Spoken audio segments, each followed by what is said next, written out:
Dicho esto, mis amados, ustedes me escucharon recién de que un día como hoy, nuestro Señor Jesucristo hacía una entrada triunfal a una ciudad llamada Jerusalén. Pero desde mi punto de vista esa era una entrada triunfal, es cierto, pero Él afirmó su rostro no solo para ir a Jerusalén, sino para ir a lo que sería la cruz del Calvario. Yo sé que para los cristianos tradicionalmente es normal, es común, que un día domingo, una semana antes de la celebración de la Santa Cena, los pastores prediquemos acerca de la entrada triunfal. Y yo sé que muchos de ustedes ya se aprendieron de memoria mis sermones acerca de la entrada triunfal. No es que voy a obviar un evento tan importante, pero el Espíritu Santo de Dios puso en mi corazón que pudiésemos compartir hoy una perspectiva un poco diferente de lo que es la entrada triunfal. Creo que muchos de ustedes ya han celebrado o ya han experimentado una entrada triunfal y voy a explicar eso. Pero mis amigos y mis amigas, yo quisiera pedirles que ustedes presten atención a esto y que reflexionen y piensen en lo que ahora quiero compartir con ustedes. Para los creyentes que de repente escuchan la porción de la Biblia y dicen, ay caramba, yo ya me sé de memoria esa porción de la Biblia, yo ya sé de ese asunto.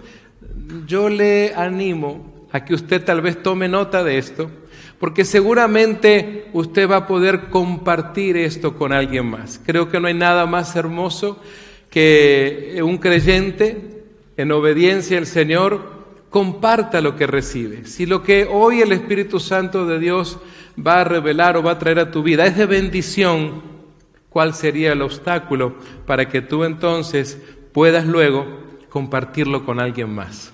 Tal vez mañana en tu trabajo, tal vez mañana en la oficina, en donde sea, compartir lo que hoy has recibido. Quisiera que podamos unirnos un momento y pedirle al Espíritu Santo de Dios que sea el que obre en medio nuestro para entender su palabra y que también sea Él escuchado y no este siervo.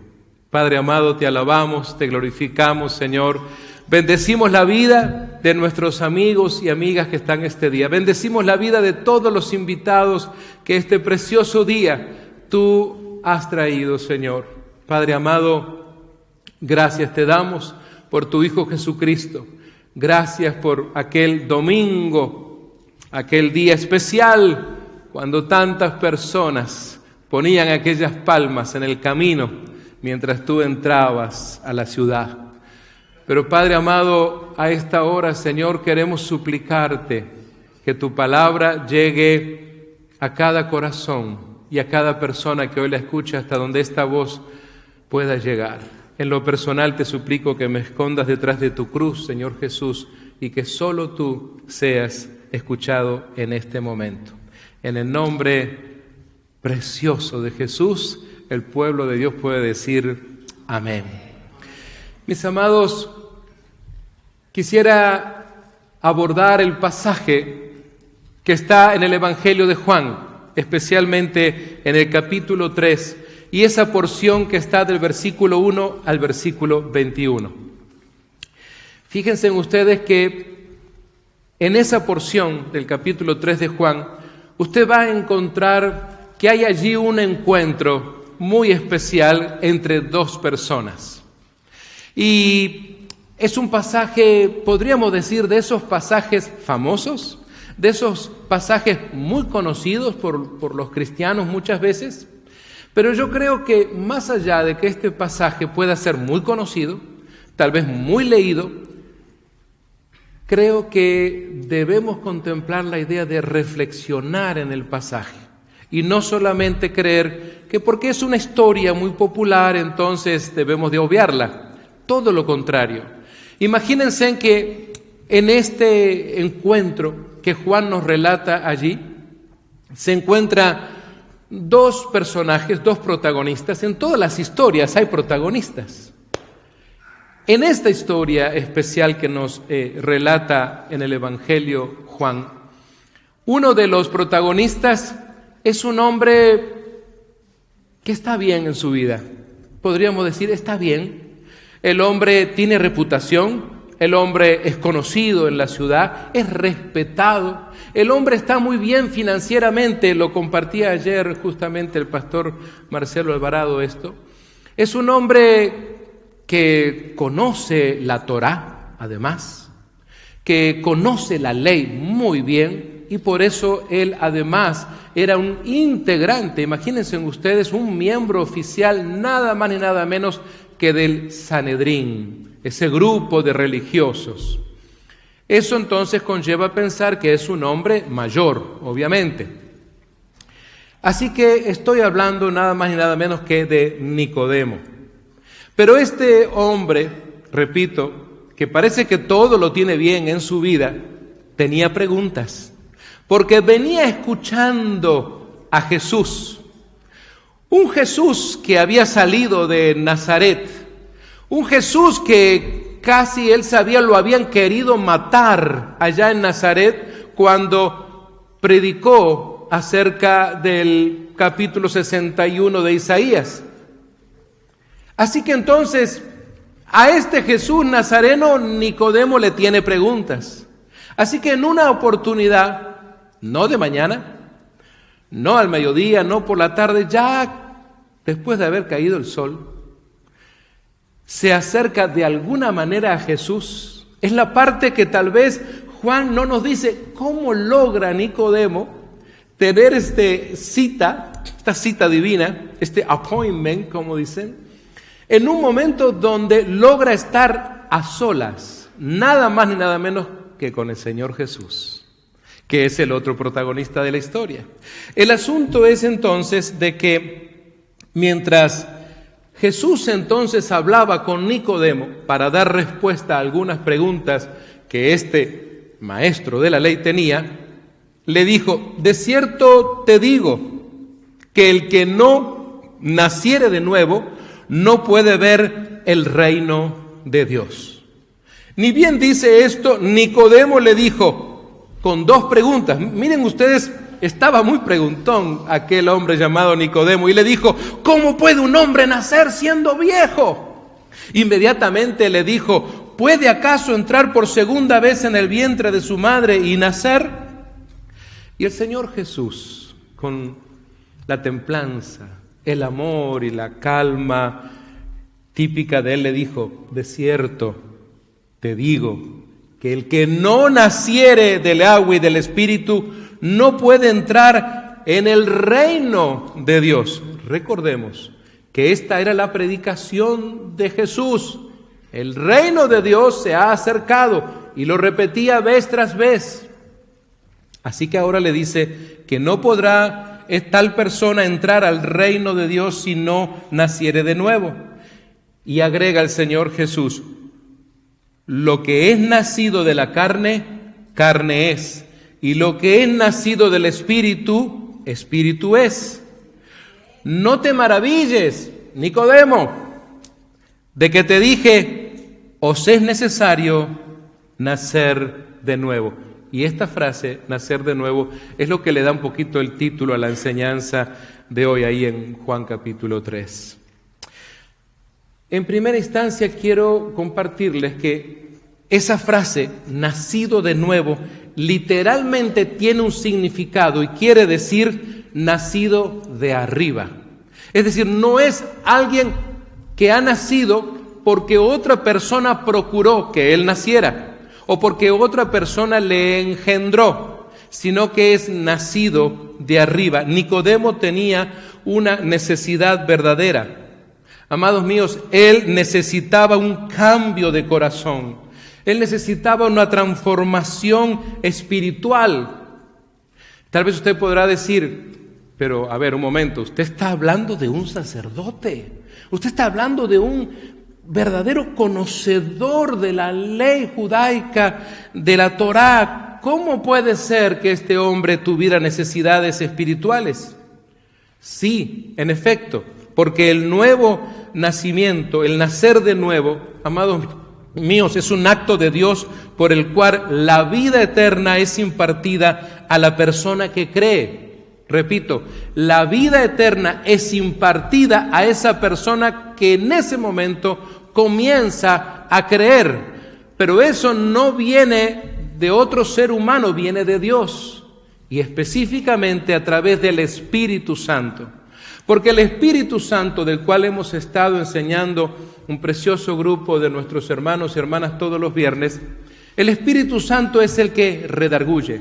El Espíritu Santo es el que ayuda a ese hombre, a esa mujer, a ese joven, a entender el plan que Dios tiene para su vida. Si el Espíritu Santo no participa, no se va a llevar un nuevo nacimiento.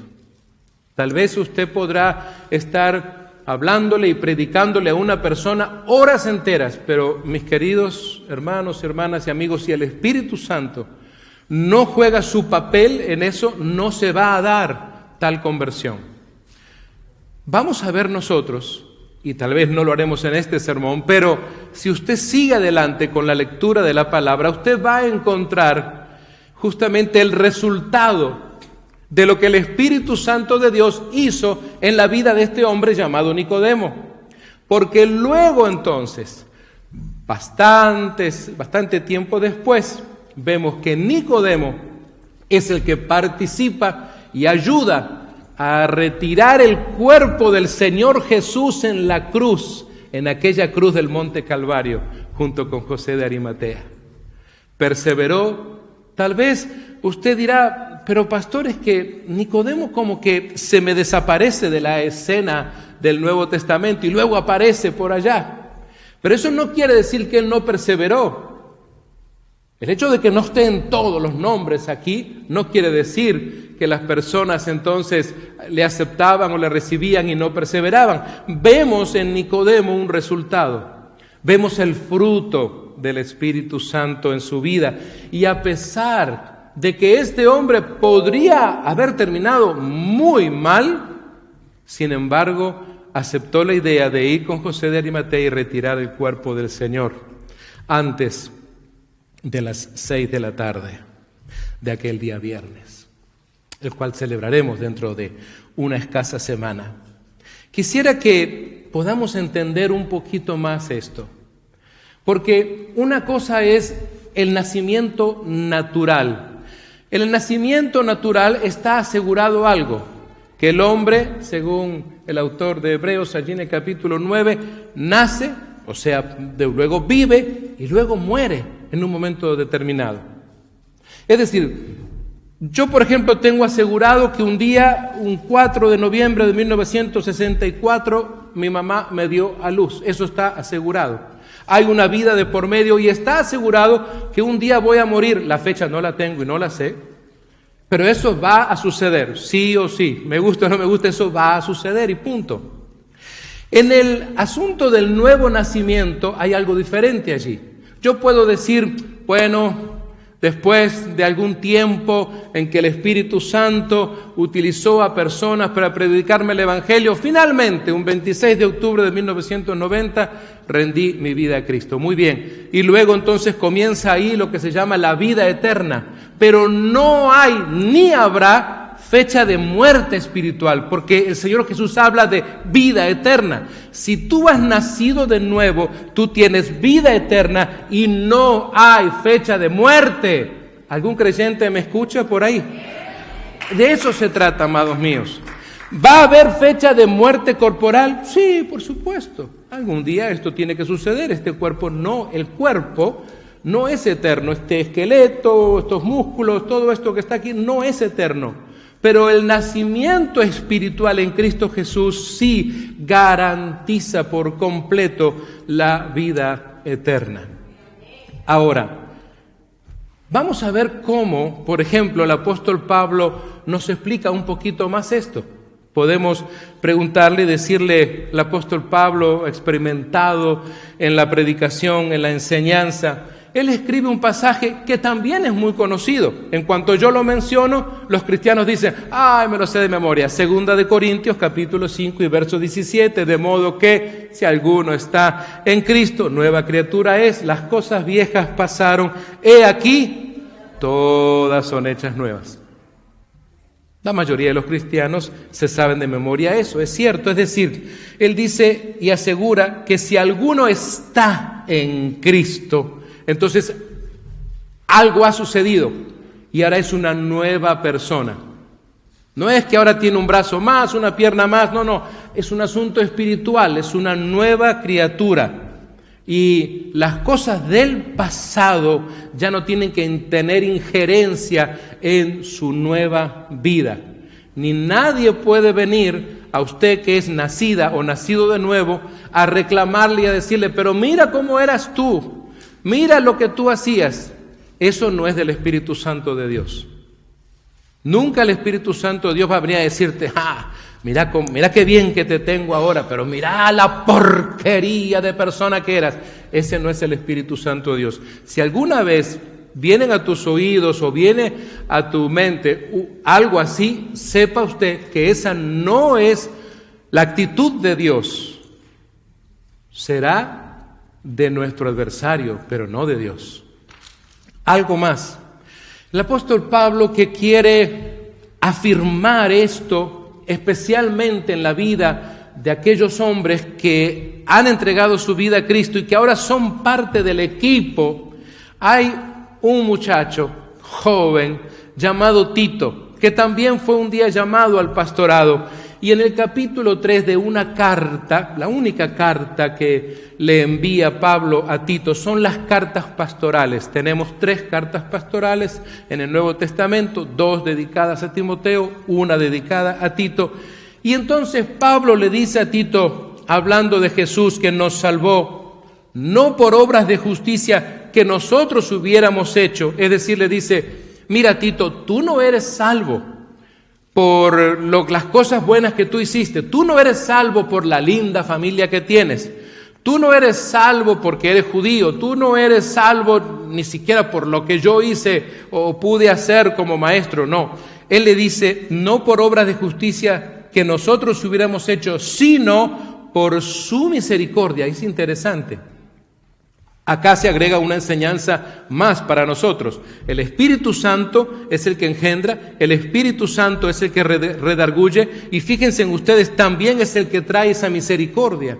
Es decir, que nosotros también en el nuevo nacimiento tenemos que ser agradecidos con Dios por su misericordia. Ahora, ¿y qué es misericordia? Bueno, recordemos, es ese favor inmerecido de Dios. Es Dios haciendo algo por usted y por mí, pero que nosotros no merecíamos. De eso es misericordia. Pero agrega algo más Pablo, le dice, por el lavamiento de la regeneración y por la renovación en el Espíritu Santo.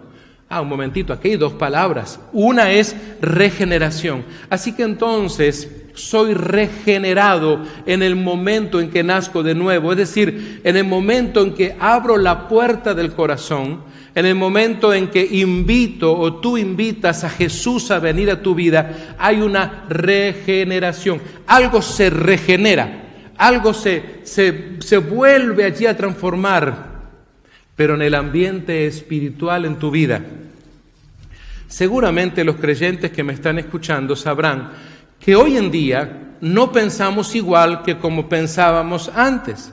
Mis pensamientos hoy, donde el Espíritu Santo tiene que ser el que está obrando, no son los mismos que cuando estaba en la carne, en el mundo, sin Cristo, sin esperanza y con una muerte espiritual asegurada. Amén. Pero ¿qué sucede? Hay una regeneración que la hace ¿quién? El Espíritu Santo de Dios. Por eso es que cuando hablamos del nuevo nacimiento, hablamos de que es algo que se produce de arriba. Esa es la explicación. Es decir, de parte de Dios y su Espíritu Santo. La tercera persona de la Trinidad obrando en la vida de ese hombre, de esa mujer, de ese muchacho, de esa muchacha que ahora está comenzando a caminar con Cristo. Note usted que estoy diciendo que ahora está comenzando a caminar? Porque es un proceso. Tal vez alguna persona que me está escuchando se identificará con lo mismo que yo viví, porque fue un proceso. Sí, hay un día en que hacemos la oración, levantamos nuestra mano, etcétera, como sea, pero hay un proceso. Por eso es que yo veo a Nicodemo viviendo el proceso de su conversión y luego vemos el fruto de eso a los pies de la cruz del Calvario. Lo mismo sucede con cada uno de nosotros. Tú, si un día has recibido a Cristo como tu Señor y su Salvador, usted está en ese proceso. No sea cruel con usted mismo, por favor. De ese tiempo usted está creciendo, usted está siendo parte de ese proceso, ¿sí? Tal vez usted dirá, bueno, pero tal día hice tal cosa, tal otro día tuve este pensamiento. Eso no quiere decir que el Espíritu Santo se ha olvidado de ti. Eso no quiere decir que el Señor ha borrado tu nombre del libro de la vida, sino que estás en ese proceso y hay luchas, por supuesto que sí. Hasta los cristianos con 40 y 50 y 60 años estaban en lucha. Aquel a que llamaban el príncipe de los pastores, Charles Spurgeon, cuando leemos en esas biografías, y uno dice, el gran predicador de Londres, diciendo que había luchas en su vida, ¿y cuál es el problema? Por supuesto que sí, porque hay una verdadera batalla constantemente, hay un adversario que quiere tirarte abajo. Nuestro enemigo Satanás está soberanamente enfurecido contigo desde aquel día en que abriste la puerta de tu corazón y le dijiste que sí a Jesús y le invitaste a tu vida. ¿Por qué digo esto? Porque obviamente no podemos tener dos amigos o estar en dos mundos a la misma vez, quiero decir. No puedo estar con Cristo y estar con Satanás a la misma vez, obviamente. Si estoy agradando a Dios, obviamente que vas a estar desagradando a tu enemigo, a tu adversario, a Satanás. Quiero que vean ustedes cómo Pedro también nos ayuda este día a entender este concepto del nuevo nacimiento. Noten ustedes que Pedro un día es invitado, movido por el Espíritu Santo para escribir un par de cartas. Pedro no escribió mucho, no es como otros apóstoles, como Mateo, como Marcos, el mismo Lucas, el mismo Juan que escribe bastante. Pero fíjense en que Pedro entonces ve la necesidad. En hombres y mujeres, el Espíritu Santo le muestra a Pedro, aquel Pedro, recordemos esto, aquel Pedro que un día puso sus rodillas en el piso y le dijo, Señor Jesús, ¿sabes qué? Mira, aléjate de mí porque soy pecador. Ya, mira, yo soy un caso perdido. Mira, hasta de repente se sentiría hipócrita Pedro porque estaba allí con Jesús y veía lo que veía y llegó un momento que se parte allí su corazón, vamos a decir. Pero es lo que llamamos el proceso de la conversión, porque él entonces allí toma conciencia de su vida pecaminosa, aunque era el gran Pedro, el del equipo, el frenético, el líder de líderes que se estaba moviendo de un lado a otro, y todos lo veían muy bien, pero él mismo le dice, ¿sabes qué? Mira, estoy mal. Necesito tanto de ti y mira, y estoy a tu lado, trabajando. Imagínense ustedes el proceso de la conversión de Pedro. ¿Llevó un momento? No, fue un tiempo bastante extenso en realidad. Ahora, ese Pedro, lleno del Espíritu Santo de Dios, ahora escribe y dice, bendito, en primera de Pedro, capítulo 1 y versículo 3, si usted me está siguiendo, dice, bendito el Dios y Padre de nuestro Señor Jesucristo, que según su grande misericordia, noten ustedes cómo habla Pedro, según su grande misericordia. Pedro está honrando ese favor inmerecido. Así que Pedro entiende que es un favor inmerecido. Hermanos y hermanas, ¿hemos entendido que es un favor inmerecido? Ese es el punto. No de que, bueno, le voy a hacer un favor a Dios, voy a hacer uno más sentado en alguna de las bancas o de las sillas de alguna de sus iglesias de este planeta, y voy a ser uno más de la lista de su membresía. No es así. No es eso lo que Dios está buscando. Pedro lo entiende entonces. Y él habla de esta misericordia y dice que la misericordia nos hizo renacer para una esperanza viva. ¡Wow! Imagínese usted, renacer, o sea, nuevo nacimiento, ¿para qué? Para una esperanza viva. Amados míos, usted y yo sin Cristo no teníamos esperanza. A ver, hermanos y hermanas, usted y yo sin Cristo no teníamos esperanza. ¿Es así, verdad? Bueno, tal vez usted me dirá, espérese, pastor. Claro que sí, yo tenía la esperanza de terminar mi carrera en la universidad. Está bien. Yo tenía mi esperanza de comprarme mi primer auto del dealer. Está bien. Yo tenía la esperanza de mi sueño americano, tener mi casa. Está bien. Pero no tenías la esperanza de la vida eterna. A eso nos estamos refiriendo, amados míos. Entonces, Pedro dice que esa esperanza viva es por la resurrección de Jesucristo de los muertos. Un momentito, esto es más carne para esto. Pedro dice que es por la resurrección de Jesucristo. Es decir, que entonces, y pensando en lo que vamos a celebrar el domingo que viene, si el Señor Jesucristo entonces nunca hubiera resucitado, hay algo que se termina ahí. El cristianismo no tiene sentido, señoras y señores. Sería vano la existencia del cristianismo sin la resurrección de Cristo.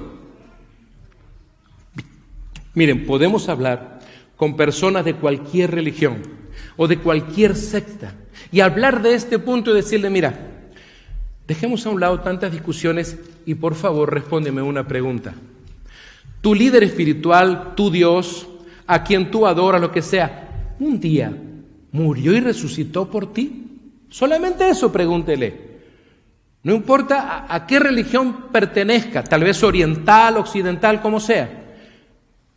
Porque eso es un punto neurálgico en una conversación de tópico espiritual. ¿Qué otra religión, qué otra secta puede decir, sí, nosotros tenemos un Dios que también ha muerto por nosotros y también ha resucitado por nosotros? ¿Dónde está eso? ¿Dónde está escrito? ¿Cuáles son las evidencias de que hay algo así? El único solamente ha sucedido a través de Jesucristo, a quien la palabra de Dios en hebreo lo llama el autor y el consumador de la fe. ¿Te das cuenta? Varios de ustedes lo saben. El consumador de la fe. De eso se trata. Volviendo un poquito a Juan, fíjense en ustedes que en ese capítulo 1, Juan también se suma a este equipo de ayudarle a la gente a entender este asunto del nuevo nacimiento, del born again. Pablo nos está ayudando, Pedro también, los escritos para Tito, y ahora Juan dice, mas a todos los que le recibieron. Fíjense, Juan es bien directo en esto. Dice, no a cualquiera, dice, a todos los que le recibieron. Es decir, toda persona que un día, en algún momento, abrió lo que llamamos a veces esa puerta del corazón, ¿sí? No estoy hablando de una puerta literal, o que tomó esa decisión de recibirle a los que creen en su nombre. A ver, aquí ya hay dos cosas. Número 1, recibir. Número 2, creer en su nombre. Hay dos verbos importantes, márquelo en su Biblia, recibir y creer. Porque recibir es como abrir la puerta de tu casa. Si yo voy esta tarde a tomarme un café a tu casa y estoy del otro lado de la puerta y golpeo la puerta y sepas o no que soy yo, pero nunca la puerta se abre, obviamente no voy a poder entrar a tu casa y tener ese diálogo, esa conversación, tener esa comunión. porque la puerta está cerrada. Aunque yo siga golpeando, si tú no abres, nada va a pasar. Me voy a tener que ir, tal vez pensando que no estabas en tu casa, etcétera, etcétera. Pero cuando se abre la puerta del alma, vamos a decir, e invitas al Señor Jesús, aunque tú digas, porque yo he escuchado esto, hay personas que dicen, mire Roberto, usted habla de este asunto muchas veces, pero no estoy preparado, no estoy preparada. Amigo y amiga, créame esto, no se trata de que usted necesita toda una preparación teológica para abrir esa puerta, créame que no. Se trata simplemente de que usted tenga el deseo, la voluntad inicial de decir, bueno, voy a ver de qué se trata. Voy a ver qué tiene para mí este a quien llaman Jesús. Simplemente así. Y comienza, déjale entrar y comienza a conocerle. En el proceso de conocerle a Jesús te vas a maravillar. Definitivamente. Por lo que Jesús te va a compartir a través de su palabra, porque créame, decir que abro la puerta, que le invito a Jesús a mi vida, pero no leer en la palabra lo que Él me dice, pues no sería algo muy leal de tu parte. No sería un recibimiento verdadero. Necesito entonces recibirle y para creer tengo que leer la Escritura. Esa es la gran demanda para todo hombre y mujer, creer en la Escritura. Por eso es que Juan dice, no solo recibir, sino a los que creen en su nombre, el único nombre poderoso. Les dio entonces, y hay una palabra aquí, tal vez márcala en tu Biblia, la palabra potestad, que seguramente la tienes en la Reina Valera. La palabra potestad quiere decir derecho. Cuando tú entonces has abierto la puerta de tu alma y recibes, invitas a Jesús y luego entonces comienzas a creer en su nombre, a creer en su palabra, tú tienes un derecho. ¿Sí? Mira, si un día un abuelito, tatarabuelo tuyo, un tío lejano, como sea, hizo un testamento y ahí en el testamento puso tu nombre y que tú vas a tener una parte de lo que él dejó, suponte una persona que tenía tierras, tenía muchas propiedades, etcétera, y puso tu nombre y quiere que tú recibas parte de esa herencia y tu nombre está allí escrito, tú tienes el derecho de que cuando el notario público haga la lectura, tú vas a estar ahí. Nadie puede decirte, disculpe señora, ¿puede salir de esta reunión? Usted no puede estar aquí. Le dice, no, espérese un momentito, mi nombre está ahí, vaya y léalo. Caballero, mire, esto es una reunión privada de una familia, estamos leyendo una herencia, por favor. No, yo tengo mi nombre ahí escrito, fíjese. Es tu derecho de estar allí y de recibir lo que allí dice que tú vas a recibir. De eso se trata. Tú tienes un derecho en el campo espiritual porque recibiste y porque creíste en el nombre, es decir, en su palabra. ¿Y cuál es el derecho, dirás tú? ¿Cuántas casas me tocan, pastor? ¿Cuántos carros del año? No, olvídate de eso, por favor. Estamos hablando del campo espiritual y se trata de recibir esa potestad, ese derecho de ser hecho hijo o hija de Dios. De eso se trata. Ahora eres, no sé, Chutle de Dios. Amén. Jessica de Dios. Roberto de Dios, Renata de Dios, María de Dios, Mario de Dios, etcétera, José de Dios, etcétera, etcétera. Por favor, escribe tu nombre y al lado ponle de Dios. Pertenencia, de eso se trata. Así que entonces, y todavía Juan nos ayuda un poco más para entender esto y nos dice, los cuales no son engendrados de sangre, ni de voluntad de carne, ni de voluntad de varón. Mire usted, no son engendrados de alguien más. Y de aquí viene lo que recién decíamos, que es el nuevo nacimiento. es algo que viene de arriba, porque dice, engendrado de la voluntad de Dios. No es la voluntad del varón, no es la voluntad de la carne, sino de Dios. Amados míos, la voluntad de Dios es esa. La voluntad de Dios es salvarte. La voluntad de Dios es tener esa entrada triunfal, no allá en Jerusalén, sino en tu vida. Cuando se abre la puerta de tu corazón, cuando le invitas más allá de los argumentos. No te apresures a decir que no entiendes mucho. Tranquila, tranquilo. Es el primer paso, abrir la puerta, creerle y comenzar entonces a conocerle. La pregunta viene de manera lógica y podemos decir, ¿por qué entonces una persona necesita nacer de nuevo? Creo que es un tema de conversación que necesitamos tener con nuestros familiares, amigos, vecinos, compañeros de trabajo. El apóstol Pablo en Efesios capítulo 2, mientras él está en la cárcel, escribe una de las cartas más especiales, fabulosas de Pablo, y la envía a una ciudad en Éfeso, una ciudad donde Juan algún día también fue pastor allí. En el capítulo 2 de Éfeso dice, y Él os dio vida a vosotros, cuando estabais muertos en vuestros delitos y pecados. Así que ahora todavía me queda entender algo más, dice Pablo. Sin Cristo, no solo no tenía esperanza, sin Cristo estaba muerto.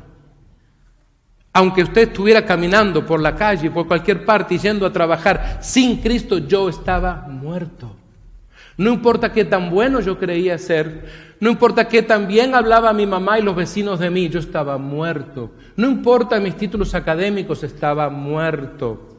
Esa es la realidad. La vida viene por el Espíritu Santo de Dios. De eso se trata. Por eso entonces es que luego el apóstol Pablo tiene que explicarles algo más a unos creyentes a quienes nunca vio tal vez, porque se formó la iglesia en Roma, con aquellos creyentes que escucharon en el tiempo de Pentecostés.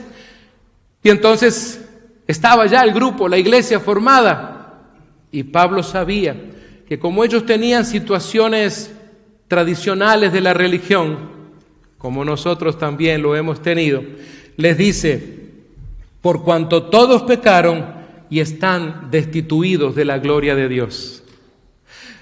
Amados, yo a veces me pongo a pensar cómo habían recibido aquellos hombres y mujeres en aquella casa, en la ciudad de Roma, cuando leen la carta de Pablo y en primera instancia dice que todos entonces pecaron y están destituidos.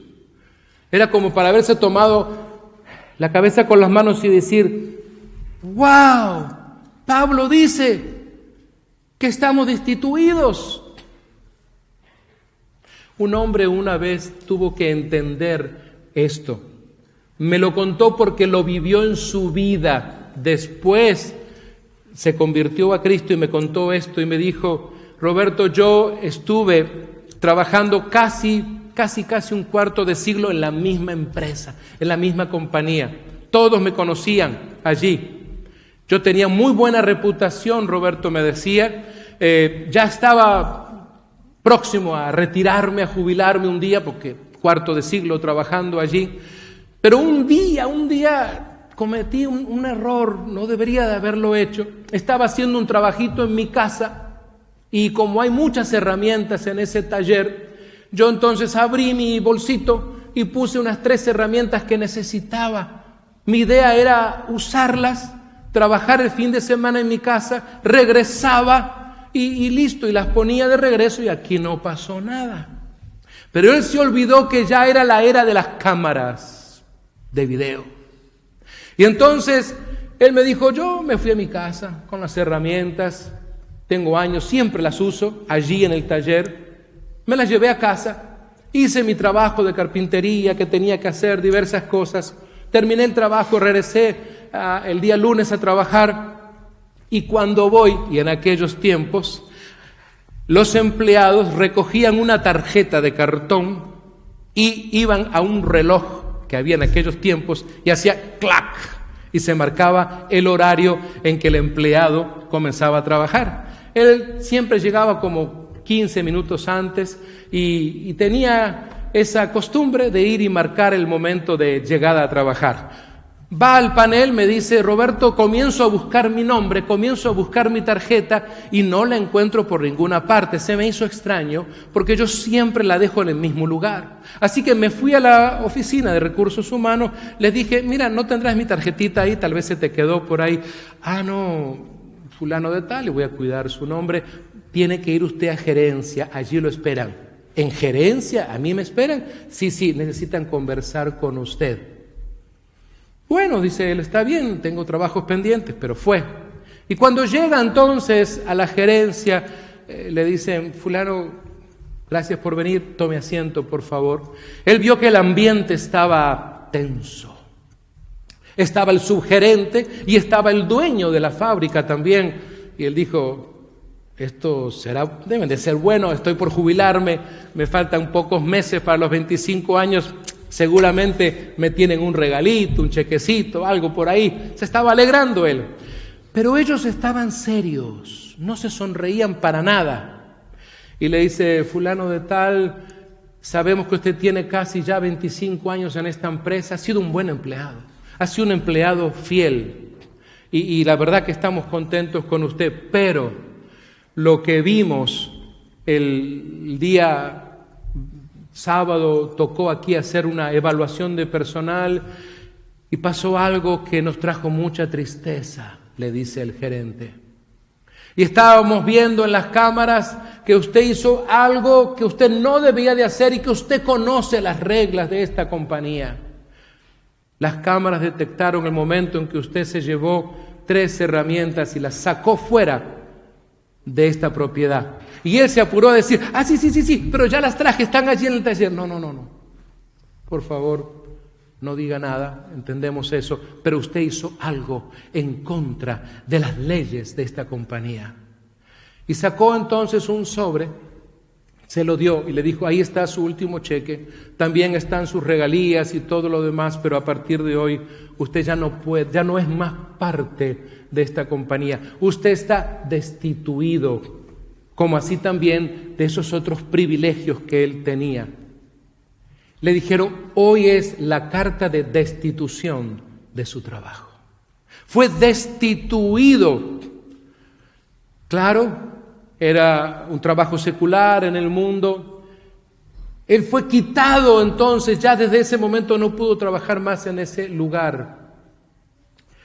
¿Sabes? Cuando él vino a Cristo y él entendió eso, dijo: yo un día fui destituido de mi trabajo secular, pero yo también un día caminé por la vida destituido de la gloria de Dios, destituido de la esperanza por los pecados de mi vida. Y eso es lo que sucede. ¿Qué es lo que hace que tú te mantengas en este plano a veces, o una persona se mantenga en ese plano?